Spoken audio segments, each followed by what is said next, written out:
ಹರಿಪ್ರಸಾದ್ ಅವರು ಕೆಳ ಹಂತದಿಂದ ಬಂದವರು, ಸಾಮಾನ್ಯ ಕುಟುಂಬದಿಂದ ಬಂದಂಥವರು. ಸಾಮಾನ್ಯ ಕಾರ್ಯಕರ್ತರಾಗಿ ಸುಮಾರು 1972ನೇ ಇಸ್ವಿ ಇಂದ ಇಲ್ಲಿವರೆಗೆ ಸುಮಾರು 5 ದಶಕಗಳ ಕಾಲ ಕಾಂಗ್ರೆಸ್ ಪಕ್ಷದ ಕಾರ್ಯಕರ್ತನಾಗಿ ನಿಷ್ಠೆಯಿಂದ ಸೇವೆಯನ್ನು ಮಾಡಿದ್ದಾರೆ. ಅವರು ವಿದ್ಯಾರ್ಥಿ ನಾಯಕನಾಗಿ, ಯೂತ್ ಕಾಂಗ್ರೆಸ್ನ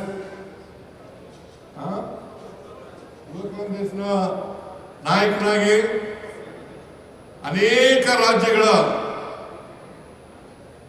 ರಾಜ್ಯಗಳಲ್ಲಿ ಉಸ್ತುವಾರಿಯನ್ನ ವಹಿಸಿಕೊಂಡು ಸೇವಾದಳದ ಅಧ್ಯಕ್ಷನಾಗಿ ಕೆಲಸ ಕೂಡ ಮಾಡಿದ್ದಾರೆ. ಅಂಥವರು ಇವತ್ತು ಬಹಳ ಮಹತ್ತರವಾದಂಥ ಜವಾಬ್ದಾರಿಯನ್ನು ಹೊತ್ತುಕೊಂಡಿದ್ದಾರೆ. ಆ ಜವಾಬ್ದಾರಿಯನ್ನು ಒತ್ಕೋಬೇಕಾದ್ರೆ ಅವರು ನಿಷ್ಠೆ, ಸಿದ್ಧಾಂತಕ್ಕೆ ಬದ್ಧತೆ, ಕಾಂಗ್ರೆಸ್ ಕಾರ್ಯಕರ್ತನಾಗಿ ಅನೇಕ ಸ್ಥಾನಗಳಲ್ಲಿ ಕೆಲಸ ಮಾಡಿದರ ಪರಿಣಾಮವಾಗಿ ಇವತ್ತು ಇಷ್ಟೊಂದು ಎತ್ತರಕ್ಕೆ ಬೆಳೀಲಿಕ್ಕೆ ಸಾಧ್ಯ ಆಗಿದೆ. ಅವರಿಗೆ ಮತ್ತೊಮ್ಮೆ ಅಭಿನಂದನೆಗಳನ್ನು ಸಲ್ಲಿಸಲಿಕ್ಕೆ ಬಯಸ್ತಾ ಇದ್ದೀನಿ. ನನಗೆ ವಿಶ್ವಾಸ ಇದೆ, ಹರಿಪ್ರಸಾದ್ ಅವರು ಸಿದ್ಧಾಂತಕ್ಕೆ ಬದ್ಧರಾಗಿರೋದ್ರಿಂದ ಕಾಂಗ್ರೆಸ್ ಅನ್ನ ಬಲಪಡಿಸ್ತಕ್ಕಂಥ ಶಕ್ತಿ ಇದೆ. ಕಾಂಗ್ರೆಸ್ನ ಮೂಲ ಸಿದ್ಧಾಂತ ಏನಿದೆ,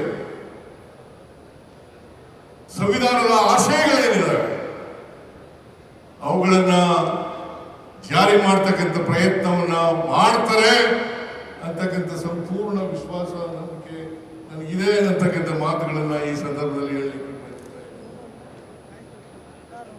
ಇವತ್ತು 1914ರಲ್ಲಿ ಬಿಜೆಪಿ ಅಧಿಕಾರಕ್ಕೆ ಬಂತು. ಅವರು ಅಧಿಕಾರಕ್ಕೆ ಬಂದ ಮೇಲೆ 12 ವರ್ಷಗಳಲ್ಲಿ ಈ ದೇಶದ ಬಹುತ್ವ ಏನಿದೆ ಅದನ್ನು ಹಾಳು ಮಾಡತಕ್ಕಂಥ ಪ್ರಯತ್ನವನ್ನು ಮಾಡಿದ್ದಾರೆ. ಭಾರತ ದೇಶ ಅನೇಕ ಜಾತಿಗಳು, ಅನೇಕ ಧರ್ಮಗಳು, ಅನೇಕ ಸಂಸ್ಕೃತಿಗಳಿಂದ ಕೂಡಿರ್ತಕ್ಕಂಥ ದೇಶ. ಈ ದೇಶದಲ್ಲಿ ನಾವು ಬಹುತ್ವವನ್ನು ಕಾಪಾಡ್ಕೊಳ್ತಕ್ಕಂಥದ್ದು, ಅದಕ್ಕೆ ಗೌರವವನ್ನು ಕೊಡ್ತಕ್ಕಂಥದ್ದು ಅತ್ಯಂತ ಅವಶ್ಯ ಅಂತಕ್ಕಂಥ ಮಾತುಗಳನ್ನು ಹೇಳಲಿಕ್ಕೆ ಬಯಸ್ತಾ ಇದ್ದಾರೆ. ಭಾರತೀಯ ಜನತಾ ಪಕ್ಷದವರು ಧರ್ಮದ ಹೆಸರಿನಲ್ಲಿ, ಜಾತಿ ಹೆಸರಿನಲ್ಲಿ, ಸಂಸ್ಕೃತಿ ಹೆಸರಿನಲ್ಲಿ ದೇಶವನ್ನ ಒಡೆಯತಕ್ಕಂಥ ಪ್ರಯತ್ನವನ್ನ ಮಾಡ್ತಾ ಇದ್ದಾರೆ. ಇದು ಒಂದು ಸವಾಲು, ಹರಿಪ್ರಸಾದ್ ಅವರಿಗೆ ಸವಾಲು, ನಮ್ಮ ಕಾರ್ಯಕರ್ತರಿಗೆ ಸವಾಲು. ಅನೇಕ ಜನ ನಮ್ಮ ಕಾರ್ಯಕರ್ತರುಗಳು ಕಾಂಗ್ರೆಸ್ನ ಇತಿಹಾಸ ಗೊತ್ತಿಲ್ಲದೆ ಇರತಕ್ಕಂಥದ್ದು, ಸ್ವಾತಂತ್ರ್ಯ ಹೋರಾಟದಲ್ಲಿ ನಮ್ಮ ಪಾತ್ರ ಏನು ಅಂತಕ್ಕಂಥದ್ದು ಗೊತ್ತಿರ್ತಕ್ಕಂಥದ್ದು, ಸಂವಿಧಾನದ ಮೂಲ ಉದ್ದೇಶಗಳು ಏನು ಅಂತಕ್ಕಂಥದ್ದು ಗೊತ್ತಿಲ್ಲದೆ ಇರ್ತಕ್ಕಂಥದ್ದು ಅನೇಕ ಕಾರ್ಯಕರ್ತರಿದ್ದಾರೆ. ನಾನು ಇವತ್ತು ನಮ್ಮ ಕಾರ್ಯಕರ್ತರಲ್ಲಿ ಮನವಿ ಮಾಡ್ತಕ್ಕಂಥದ್ದು ಏನಪ್ಪಾ ಅಂತಂದ್ರೆ, ಹರಿಪ್ರಸಾದ್ ಅವರ ಜೊತೆಯಲ್ಲಿ ನಿಲ್ಲಬೇಕು. ನೀವು ನಮ್ಮ ಸಿದ್ಧಾಂತ ಏನಿದೆ, ಸಂವಿಧಾನದ ಮೂಲ ಆಶಯಗಳೇನಿದಾವೆ, ಆ ಆಶಯಗಳನ್ನ, ಸಂವಿಧಾನವನ್ನ ಜಾರಿ ಮಾಡತಕ್ಕಂಥ ಪ್ರಯತ್ನವನ್ನು ಮಾಡಬೇಕು. ಅಷ್ಟೇ ಅಲ್ಲ, ಇನ್ನೂ ಒಂದು ಹೆಜ್ಜೆ ಮೂಲೆ ಹೋಗಿ ಜಿಲ್ಲಾ ಮಟ್ಟದಲ್ಲಿ, ತಾಲೂಕು ಮಟ್ಟದಲ್ಲಿ, ಬೂತ್ ಮಟ್ಟದಲ್ಲಿ ಶಿಬಿರಗಳನ್ನು ಏರ್ಪಾಡು ಮಾಡತಕ್ಕಂಥ ಪ್ರಯತ್ನವನ್ನು ಮಾಡ್ತಾರೆ. ಇವತ್ತು ನಮ್ಮ ಮೂಲ ಉದ್ದೇಶ, ಸಂವಿಧಾನದ ಮೂಲ ಉದ್ದೇಶ ಈಡೇರದೇ ಇರ್ತಕ್ಕಂಥ ಪ್ರಯತ್ನವನ್ನು ಮಾಡ್ತಾ ಇದ್ದೀವಿ. ಅದಕ್ಕೋಸ್ಕರನೇ ನಾನು ಮುಖ್ಯಮಂತ್ರಿಯಾಗಿರುವಾಗ ಮಾದೇವಪ್ಪನವರ ಯಡಿಯೂರಪ್ಪನವರು ಸಮಾಜ ಕಲ್ಯಾಣ ಮಂತ್ರಿಯಾಗಿ ಅನೇಕ ಸಂವಿಧಾನದ ಪ್ರಿಯಾಂಬಲ್ ಅನ್ನು ಓದಿಸ್ತಕ್ಕಂಥ ವಿದ್ಯಾರ್ಥಿಗಳಿಗೆ ಕೆಲಸವನ್ನು ಮಾಡಿದ್ರು. ಇದರ ಉದ್ದೇಶ ಸಂವಿಧಾನ ಎಲ್ಲರಿಗೂ ಕೂಡ ಗೊತ್ತಾಗಬೇಕು, ಸಂವಿಧಾನದ ಮೂಲ ಉದ್ದೇಶಗಳು ಗೊತ್ತಾಗಬೇಕು, ನಮ್ಮ ಸಮಾಜದ ಅಲ್ಲಿರ್ತಕ್ಕಂಥ ಬಹುತ್ವವನ್ನು ಕಾಪಾಡ್ತಕ್ಕಂಥದ್ದು ಅತ್ಯಂತ ಅವಶ್ಯ ಅಂತಕ್ಕಂಥ ಮಾತುಗಳನ್ನು ಹೇಳಲಿಕ್ಕೆ ಬಯಸ್ತಾ ಇದ್ದೇನೆ. ನನಗೆ ಸಂಪೂರ್ಣ ವಿಶ್ವಾಸ ಇದೆ, ಹರಿಪ್ರಸಾದ್ ಅವರು RSSನ ವಿರುದ್ಧವಾಗಿ, ಬಿಜೆಪಿಯ ವಿರುದ್ಧವಾಗಿ ಪ್ರಯತ್ನವನ್ನು ಹೋರಾಟದ ಪ್ರಯತ್ನವನ್ನು ಮಾಡ್ತಾ ಇದ್ದಾರೆ. ಆ ಪ್ರಯತ್ನ ನಮ್ಮ ಕಾರ್ಯಕರ್ತರು, ಎಲ್ಲ ಕಾರ್ಯಕರ್ತರಲ್ಲೂ ಕೂಡ ಬರಬೇಕು. ಆ ಪ್ರಯತ್ನ ಎಲ್ಲ ಕಾರ್ಯಕರ್ತರಲ್ಲೂ ಪ್ರಯತ್ನ ಮಾಡಬೇಕು. ಈ ಪ್ರಯತ್ನ ಮಾಡಿದಾಗ ಮಾತ್ರ ನಾವು ದೇಶವನ್ನು ಉಳಿಸಲಿಕ್ಕೆ, ಸಂವಿಧಾನವನ್ನು ಉಳಿಸಲಿಕ್ಕೆ ಸಾಧ್ಯ ಆಗ್ತದೆ ಅಂತಕ್ಕಂಥ ಮಾತುಗಳನ್ನು ಈ ಸಂದರ್ಭದಲ್ಲಿ ಹೇಳಲಿಕ್ಕೆ ಬಯಸ್ತೇನೆ. ಅದನ್ನು ಮಾಡಲೇಬೇಕು. ಆದರೆ ಇಲ್ಲಿ ಹೋದರೆ ಬಿಜೆಪಿ ಸುಳ್ಳುಗಳ ಮೂಲಕ ಸಾಮಾಜಿಕ ಜಾಲತಾಣದ ಮೂಲಕ,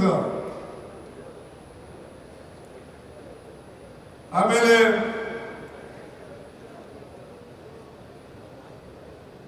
ಈ ಸುಳ್ಳುಗಳನ್ನು ಹರಡಿ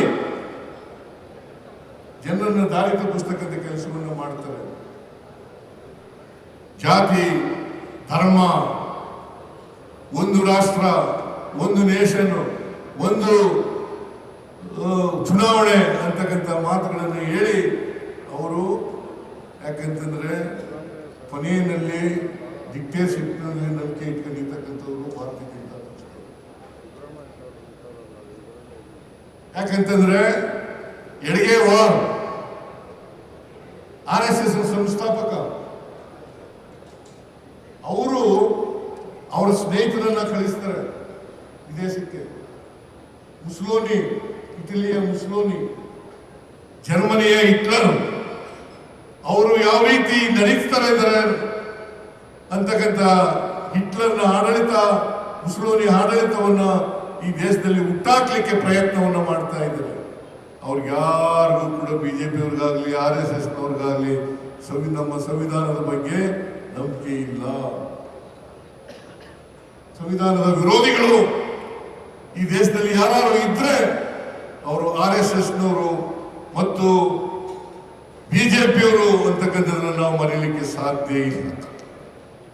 ಅದಕ್ಕೋಸ್ಕರ ಹಿಂದೂ ರಾಷ್ಟ್ರ ಮಾಡ್ಲಿಕ್ಕೆ ಹೊರಟಿದ್ದಾರೆ, ಮಾಡ್ಲಿಕ್ಕೆ ಸಾಧ್ಯ ಇಲ್ಲ. ನಮ್ಮ ಕಾರ್ಯಕರ್ತರು ಬಿಡಕೂಡದು. ನಾವು ಯಾವತ್ತೂ ಕೂಡ ಬಹುತ್ವದ ಪರವಾಗಿರ್ತಕ್ಕಂಥವ್ರು, ಬಹುತ್ವವನ್ನ ರೂಪಿಸ್ತಕ್ಕಂಥ ಕೆಲಸವನ್ನು ಮಾಡ್ತಕ್ಕಂಥದ್ದು, ಅದನ್ನ ಮುಂದುವರಿಸ್ತಕ್ಕಂಥ ಕೆಲಸವನ್ನು ಮಾಡ್ತಕ್ಕಂಥದ್ದು. ಈಗ ಹರಿಪ್ರಸಾದ್ ಅವರು ಕೇವಲ ಚುನಾವಣೆಗೋಸ್ಕರ ಮಾಡಿರ್ತಕ್ಕಂಥದ್ದಲ್ಲ. 2028, 29 ಆ ಚುನಾವಣೆ ಅಲ್ಲ, ಅದಕ್ಕಿಂತ ಮಿಗಿಲಾಗಿ ನಮ್ಮ ಪಕ್ಷದ ಸಿದ್ಧಾಂತ ಗೊತ್ತಾಗಬೇಕು, ಇತಿಹಾಸ ಗೊತ್ತಾಗಬೇಕಲ್ಲ, ಪಕ್ಷದ ಇತಿಹಾಸ ಗೊತ್ತಾಗಬೇಕಲ್ಲ. ಅನೇಕ ಜನ ಸೆಕ್ಯುಲರಿಸಂಗೆ ನಂಬಿಕೆ ಇಲ್ಲ ಅಂತಕ್ಕಂಥವ್ರು ಇದ್ದಾರೆ.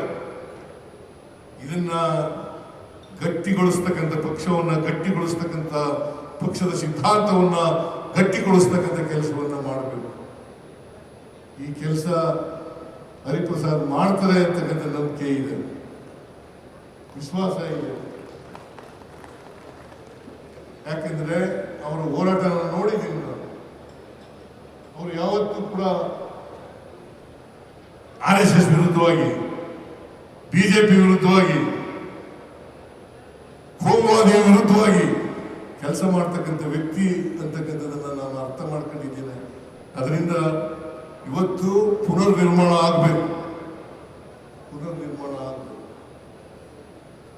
ಮತ್ತೆ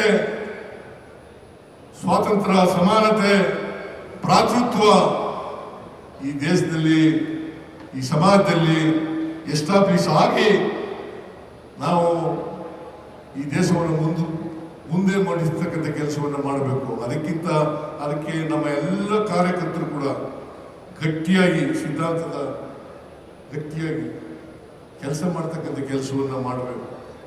ಇದರಿಂದ ಬರೀ ಕಾರ್ಯಕರ್ತರು ಕಾಂಗ್ರೆಸ್ ಪಕ್ಷಕ್ಕೆ ಬೆಂಬಲವನ್ನು ಕೊಡೋದ್ರ ಜೊತೆಗೆ ಕಾಂಗ್ರೆಸ್ ಪಕ್ಷದ ಬೆಂಬಲವನ್ನು ಕೊಡೋದ್ರ ಜೊತೆಗೆ ಸಿದ್ಧಾಂತಕ್ಕೆ ಬದ್ಧತೆಯಿಂದ ಪ್ರದರ್ಶನ ಮಾಡ್ತಕ್ಕಂಥ ಕೆಲಸವನ್ನು ಮಾಡಬೇಕು. ಆ ಕೆಲಸವನ್ನು ಮುಂದಿನ ದಿನಗಳಲ್ಲಿ ಮಾಡಲಿ ಅಂತಕ್ಕಂಥ ಮಾತುಗಳನ್ನು ಹೇಳಿ 2028ರಲ್ಲಿ ಈಗಾಗಲೇ ಮಲ್ಲಿಕಾರ್ಜುನ ಖರ್ಗೆಯವರು ಹೇಳಿದ್ದಾರೆ, ಡಿ.ಕೆ. ಶಿವಕುಮಾರ್ ಕೂಡ ಹೇಳಿದ್ದಾರೆ, ಹರಿಪ್ರಸಾದ್ ಕೂಡ ಹೇಳಿದ್ದಾರೆ, ನಾವೇ ಅಧಿಕಾರಕ್ಕೆ ಬರ್ತೀವಿ.